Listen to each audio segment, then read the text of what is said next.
Hello everyone, welcome to Sanmarga classes. 4ನೇ ಪ್ರಶ್ನೆ, ಆಧಾರಗಳು ಎನ್ನುವಂತಹ ಚಾಪ್ಟರ್ ಇಂದ ಉತ್ತರ ಮೇರೂರು ಶಾಸನವು ಇವರ ಕಾಲಕ್ಕೆ ಸೇರಿದ್ದಾಗಿದೆ. ಉತ್ತರ ಮೇರೂರು ಶಾಸನವು ಯಾರ ಕಾಲಕ್ಕೆ ಸೇರಿತು ಅಂತ ಕೇಳ್ತಾ ಇದ್ದಾರೆ. ಆಪ್ಷನ್ ಎ ಪಾಂಡ್ಯರು, ಆಪ್ಷನ್ ಬಿ ಚೇರರು, ಆಪ್ಷನ್ ಸಿ ಚೋಳರು ಮತ್ತು ಆಪ್ಷನ್ ಡಿ ಶಾತವಾಹನ.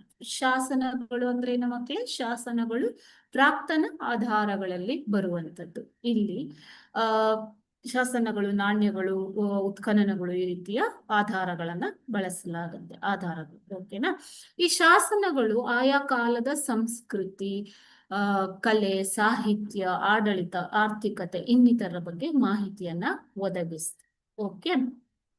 ಉತ್ತರ ಮೇರೂರು ಶಾಸನವು ಚೋಳರ ಕಾಲಕ್ಕೆ ಸೇರಿದಂಥದ್ದು. ಚೋಳರ ಕಾಲಕ್ಕೆ ಸೇರಿದಂತಹ ಉತ್ತರ ಮೇರೂರು ಶಾಸನ ಇವು ಇತಿಹಾಸದ ರಚನೆಯಲ್ಲಿ ಪ್ರಮುಖ ಪಾತ್ರವನ್ನ ವಹಿಸುತ್ತೆ. ಇದರ ಜೊತೆಗೆ ಹಾತಿಗುಂಪ ಶಾಸನ, ಐಹೊಳೆ ಶಾಸನ, ಕಾರವೇಲನ ಶಾಸನ, ಹಲ್ಮಿಡಿ ಶಾಸನ, ಸ್ತಂಭ ಶಾಸನ, ಇಮ್ಮಡಿ ಪುಲಿಕೇಶಿಯ ಕಾಲದ ಶಾಸನಗಳು ಇವು ಇತಿಹಾಸಕ್ಕೆ ಒಂದು ಮಹತ್ವವಾದ ಆಧಾರವನ್ನ ಒದಗಿಸುತ್ತೆ. ಓಕೆ. ಸೊ ಹಾಗಾದ್ರೆ ಉತ್ತರ ಮೇರೂರು ಶಾಸನ ಯಾರ ಕಾಲಕ್ಕೆ ಸೇರಿದ್ದು? ಚೋಳರ ಕಾಲಕ್ಕೆ ಸೇರಿದ್ದು. Thank you.